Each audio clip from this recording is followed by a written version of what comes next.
Bonjour à tous et bienvenue chez Perspective Animée, ici Central Wolf avec une nouvelle vidéo. Aujourd'hui, je vous amène le premier épisode de la nouvelle série Even a Monkey Can Draw Manga. C'est une nouvelle série de la chaîne, pas un nouveau manga. Allez pas le chercher parce que c'est sorti des années 90 et il n'existe pas d'édition française, mais je vais analyser pour vous ce qui se passe dans ce manga. Pas tant ça va pas être une review, mais plus une analyse de ce que j'apprends de ce manga parce que c'est vraiment juste un guide de comment écrire des mangas. C'est écrit d'une façon quand même assez spéciale. C'est-à-dire des fois t'as deux personnages qui interagissent. Donc, t'en as un qui fait comme l'espèce de débutant mangaka et l'autre qui est plus un mangaka avec un peu plus d'expérience. Et celui avec plus d'expérience explique les choses aux débutants. Je trouve ça c'est quelque chose de très simple à faire, mais qui est parfait pour expliquer ce genre de choses. T'as des fois juste des cases de texte. C'est pas quelque chose qu'on retrouve souvent dans des mangas, mais que je pense c'est approprié pour le style des deux auteurs. Et des fois, t'as juste des petits tableaux ou juste des articles de journaux qui vont servir à introduire certains aspects du manga. Et j'ai trouvé ça vraiment intéressant. T'as des bouts que c'est des Q&A, questions-réponses. Donc, c'est vraiment c'est vraiment ça qu'on va analyser aujourd'hui. On va analyser la première petite section du manga.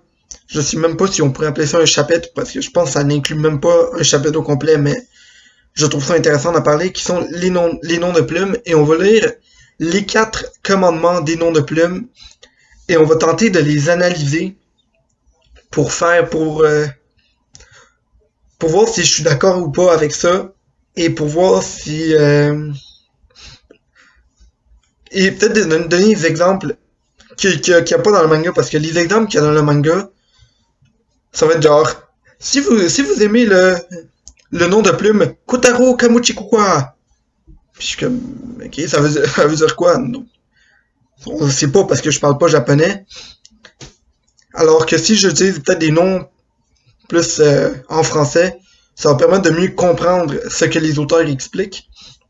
Donc, c'est quoi les 4 commandements de comment créer un nom de plume? Numéro 1, ne pas tuer un autre auteur. Non, mauvaise liste. Ne pas se laisser emporter. Il ou elle qui cherche un nom fancy est un idiot. Utilise un vrai nom si ton pen name sert à rien. Et ça doit avoir un lien avec ton style. Donc, on va les analyser un à un et essayer de comprendre qu'est-ce qui fait un bon pen name. Puis je sais que c'est pas vraiment un nom d'auteur, mais on va essayer d'analyser peut-être avec Perspective Animée, genre, le nom de la chaîne,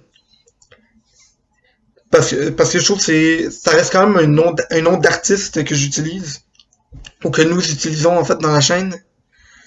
Et je pense que c'est parfait pour analyser. C'est sûr, ça va pas être pareil que quand on parle de mangaka, mais je pense que on va un peu mieux comprendre ce que les auteurs voulaient dire dans leur livre. Donc, premier commandement, ne pas se laisser emporter. Puis par rapport à ça, moi j'ai une expérience personnelle que je voudrais vous parler. Quand j'ai commencé la chaîne YouTube, moi je savais pas qu'il y avait que Tano et Ishii avaient une chaîne. Et je parlais un peu à Tano à l'époque, puis j'étais comme ça me tenterait peut-être de faire des vidéos One Piece ou des vidéos de théorie. Et à ce moment-là, il m'a dit hey, viens te joindre à l'équipe, ça serait cool de t'avoir. Et à l'époque, avant que Tano me l'offre, évidemment, dès que Tano m'a offert, moi j'ai même pas réfléchi, j'ai fait ça va être cool, on va faire ça ensemble. Mais avant que Tano me parle de sa chaîne, moi j'avais l'intention de créer une chaîne qui allait s'appeler Les théories de Sandman Wolf. Et j'ai réfléchi maintenant et premièrement, je suis plus tant quelqu'un intéressé par les théories One Piece. Pas que je vais arrêter de faire des théories One Piece, c'est juste que je veux pas avoir un contenu qui soit uniquement One Piece ou qui soit uniquement théorie. Et appeler une chaîne comme ça implique que les gens cherchent des théories. Donc, une chance que j'ai pris la peine de reculer et de me joindre dans Perspective Animée parce que je pense que le nom est vraiment un nom extrêmement brillant et je vais analyser au cours de cette vidéo donc qu'est-ce qui rend un bon nom de plume. Donc, Perspective Animée, qu'est-ce que ça fait? Ça, ça englobe des plus grands sujets. Tu peux parler de n'importe quel anime, de n'importe quel manga, par rapport à n'importe quel sujet. Tu peux donner ta perspective par rapport à une théorie, par rapport à un personnage, par rapport à un chapitre, par rapport à un épisode de l'anime. Juste une information random qui sort du manga. Tu peux donner ta perspective sur tes propres animes écrits par toi-même. Donc ça laisse une grande ouverture. Donc ça n'a pas tant rapport avec un nom de plume d'auteur, mais juste prendre la peine de réfléchir à c'est quoi le nom que tu vas choisir. Parce que si tu choisis un nom qui est peut-être trop spécifique ou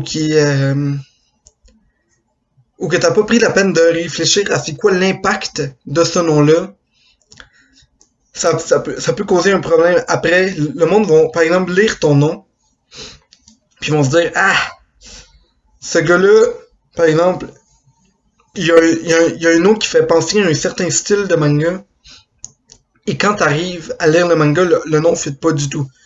Et on va parler un peu plus dans la dernière catégorie de cet aspect-là. Mais juste, prends la peine de réfléchir.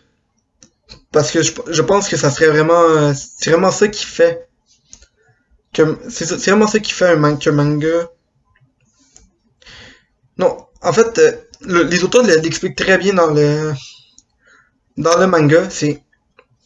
Si tu choisis un nom qui a pas rapport, ou si tu le choisis trop vite, juste le nom que tu choisis peut être considéré... peut créer une image de toi dans sa tête. Et ils vont donner des exemples avec deux auteurs que je connais pas. Par exemple, ils vont dire, si tel auteur aurait choisi comme prénom Fari, genre gros, mais ton opinion du manga change. Et je pense que c'est un manga de sport d'athlétisme. Et quand tu penses que l'auteur s'appelle Fari, l'autre mangaka commence à s'imaginer le même manga, mais avec tous les coureurs qui sont rendus obèses. Et je trouve que c'est vraiment un excellent exemple pour comprendre comment il faut que tu réfléchisses à ton nom. Deuxièmement, chercher un nom qui soit un peu plus fancy. Ça fait juste avoir l'air d'un idiot. Prends la peine de faire un nom simple et qui explique qu'est-ce que tu écris un manga ou juste prends pas la peine de chercher là, mon nom ça va être un jeu de mots extrêmement détaillé et vous allez voir, hein, c'est tellement incroyable le nom. Juste ah oui, mon nom d'auteur ça va être San Juan Molière parce que oui parce que j'aime Molière et si j'écris Molière dans mon nom, je vais avoir l'air d'un bon auteur.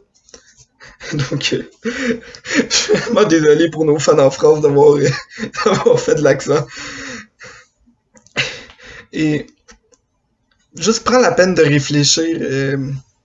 Prends la peine de choisir un nom qui te fit toi et pas juste essayer d'avoir l'air cool en choisissant ton nom. Parce que ça, je pense que c'est une grave erreur. Sinon, utilise ton vrai nom si ton nom de plume ne sert à rien. Ça je suis plus ou moins d'accord. Des fois, t'as juste le goût de choisir un nom de plume. Et je pense pas que ça va causer de problème à ton manga. Évidemment, si ton nom de plume est horrible, fais-le pas. Mais si ça te tente juste d'avoir un nom de plume, vas-y. T'as pas besoin d'utiliser ton vrai nom si ça te tente pas. Si tu veux garder ton identité secrète, ou si tu veux juste avoir l'air cool. Pour moi, je pense que c'est la seule des règles que je suis plus ou moins d'accord. Je pense que si tu veux un nom de plume, vas-y. Mais va pas te forcer à choisir un nom de plume si ça te tente pas, ou va pas choisir un nom de plume qui sont mauvais. Écrivez vos noms de plume dans les commentaires, puis je vais donner une note sur 10. Donc, et le dernier commandement, c'est ça doit avoir un lien avec ton style. On va donner un petit exemple que j'ai inventé tantôt. Là. Mettons que tu t'appelles le le baron de de Montparnasse, t'sais. Ou quelque chose comme ça. Quand tu lis ce nom-là, ça donne une idée de quel genre d'œuvre tu vas écrire. Le monde va penser, ah, ce gars-là, il va écrire de quoi de médiéval ou de quoi, des- de quoi qui a rapport avec le passé, un manga historique, un manga qui se passe en France. Et si t'écris ça, puis ton manga se passe dans l'espace, ça va sonner bizarre. Prends la peine de choisir un nom qui fit avec le genre d'histoire que tu veux écrire ou avec ton style d'auteur en particulier. Et tant qu'à être choisis ton vrai style pour choisir un nom qui fit pas avec ton style, prends ton vrai nom à place. C'est vraiment. Prends la peine de réfléchir à ton nom. Je pense que le premier commandement, c'est le plus important. Réfléchis, ne te laisse pas emporter. Et je suis sûr que si tu choisis un bon nom de plume, ton manga va bien aller. C'est-à-dire, moi, j'ai pris la peine de écrire un manga et ensuite changer mon nom et écrire exactement le même manga. Et wow, la différence est flagrante. Vous allez regarder. Hein? Ça c'est avec mon vrai nom. Et ça c'est avec le nom San Juan Wolf. Vous voyez à quel point c'est du génie, hein, parce que choisir un bon pen name. Et donc ça c'est juste la première étape pour devenir un bon mangaka. On va espérer que la prochaine information que je vous amène va peut-être un peu plus se baser sur l'histoire, parce que à date, je pense pas que personne soit rendu un excellent mangaka avec le nom. Mais bon, si vous avez aimé la vidéo, likez. Si vous l'avez pas aimé, dislikez. N'hésitez pas à commenter votre nom de plume et abonnez-vous à la chaîne. C'était Sadman Wolf. Bonne journée tout le monde.